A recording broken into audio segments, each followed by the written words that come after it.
Welcome to the Long Beach School Board's regular meeting, and with a work session to follow. Will you please join me in the pledge of allegiance? I pledge allegiance to the flag of the United States of America and to the republic for which it stands, one nation, under God, indivisible, with liberty and justice for all. Thank you. Okay, welcome again. Tonight we're going to do two things. The first meeting is going to be the regular meeting, which I'm sure many of you have picked up the agenda. And we will do business as usual at the conclusion of our business session. Then we will go into a work session to discuss the options and get additional information concerning how we're going to handle after the regular business session. How we're going to handle cuts for the future. So welcome all, and hopefully this regular session will not be too long, so we can then discuss some of the things I guess. Y'all can't hear for all of it, so it's going to be good. Okay, board members, you've seen the agenda? What's your pleasure? Got a motion? Second. And a second. Are there any items that we would like to add to the agenda? I would just like to remove 3 items. Remove 3 items. Recognitions A, B, and C, we want to wait until the next meeting. Okay. Students could not be here tonight. Okay, now this is going to be A, B, and C. And I just, under points of information, will share some information. Points. Okay. Sounds good to me. Board members? Okay, no additional changes? Are you ready to vote?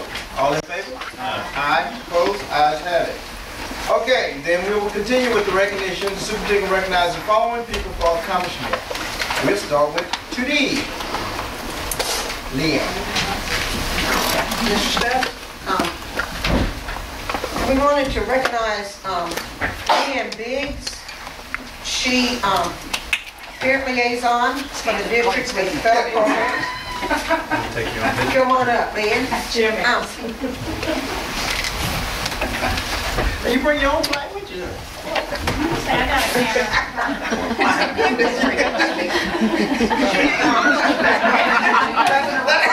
That's pretty good.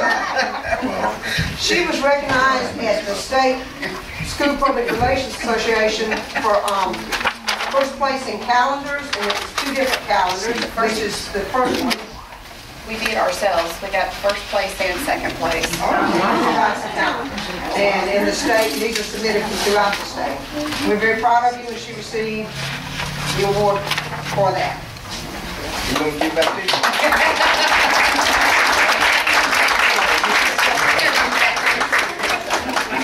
Congratulations.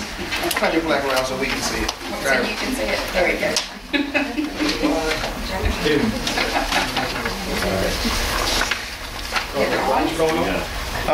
Let's do this again.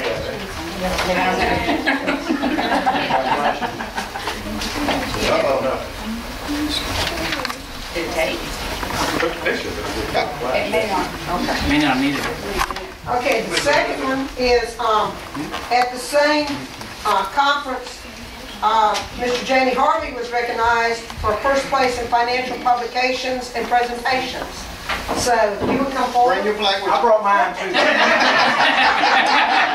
$2.99 down at the dollar store. And we're saving money. That's what it's all about.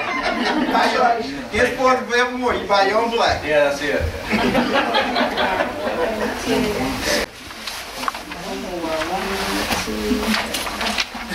And school districts from throughout the state submit for this conference, and we're very proud to have 2 first place winners. So thank y'all very much. Thank you. And the judging is done by people in another state, South Carolina. Looks at all the entries and then makes the awards. Okay, next item, item 3, change order. Superintendent recommend approval of the following change orders. A, Directive 92, And the second one, which is a change order supply electricity for emergency repeater. The second Okay, one please. is estimated to be about $1,500, but on both of these, we have a return coming for screens that will cover the cost of both of these. Motion. Got a motion and a second. Any further discussion, questions? I thought we had, on the fire part of it, you know, we were hit pretty hard, right? Now, this isn't the fire exactly. This is for the fire. This is for the radio repeater systems that are required by the new Harrison County codes. So you got a price that was pretty hefty for putting in the system that's required. But now to get electrical to the system, the company that did that, they don't supply the electrical. But tell me if I'm wrong. In the beginning, we had, the city accepted our plans, the fire department Yes. accepted our plans. Yes. We started construction, and then they said, oops, we missed something. And we had a change order that we had to put in for these repeaters. Now we're having to have another change order for the power to the repeaters? Yes, you did. We told you in the beginning, a long time ago, when the fire department came back to us, that was a little over a year ago, and said when the building is almost finished, there will have to be a test. When I say almost finished, all the ceiling tiles, everything has to be in place, doors, windows, everything. There's the Harrison County Code Enforcer, Mr. Bailey, has to come out and test your building. From then, it will have to go and you'll have to design a repeater system so that radios can be heard throughout the new building. Right. So you got the price. You have to be able to send a signal from inside the building. And outside, and it has to be able to be picked up there's 4 towers in Harrison County, and it must be able to be picked up at one of those towers. The closest tower to Long Beach is in East Gulfport, I believe is what they told us. It's got to have a certain signal strength also. To get there, so that anything that's said is picked up at one of those 4 towers. And it only affects 3 buildings in Long Beach. The new Holiday Inn, the First Baptist Church, and then the new elementary school, because those are the only 3 buildings that are meeting the new codes for the wind and have the concrete. And maybe the city hall. And the new city hall will come under that also, I feel sure. So, anyway, you've approved the change order to put in the system, but that did not include the power to get to the outlet. Because when the design was done, we didn't know that system had to go in there. Nobody did. Well, I know, but we had a change order for the new system.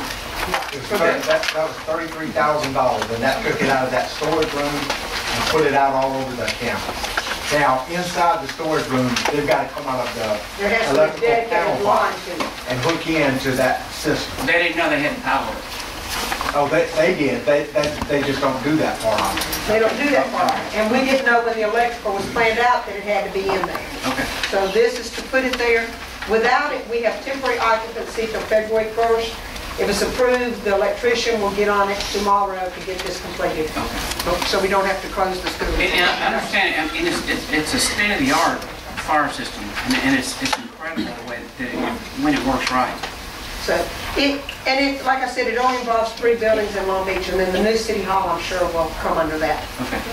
So, And why are we getting, well, the exit signs, is this something new or just some additional signs that we they want? wanted 2 additional signs at the bottom of there's exit signs at the top of the stairs, but they wanted 2 extras, 1 on each emergency stairwell showing the exit sign. Now, is that a, and I think the students are short. is that a, No, it's the top of the stairs and the bottom of the stairs. I just didn't understand why, if you're going to exit downstairs, why do you need another exit? Well, I guess you do need an arrow to tell you which way. yeah, but why wouldn't that be part of when the plans were developed, that they didn't have exit signs to show people how to get out of the building? That's what I don't understand. They have them at the top, but then when the fire department walked through, they asked for 1 on the bottom of each. Because And they aren't there. because on the They're bottom, marking the you want plans. to have an arrow to exit this way. Right, but I mean, Over the door. you know, when you go into buildings and, you know, why isn't that standard? That's what I'm trying to figure I don't out. know. Little people can't see them up there. They gotta see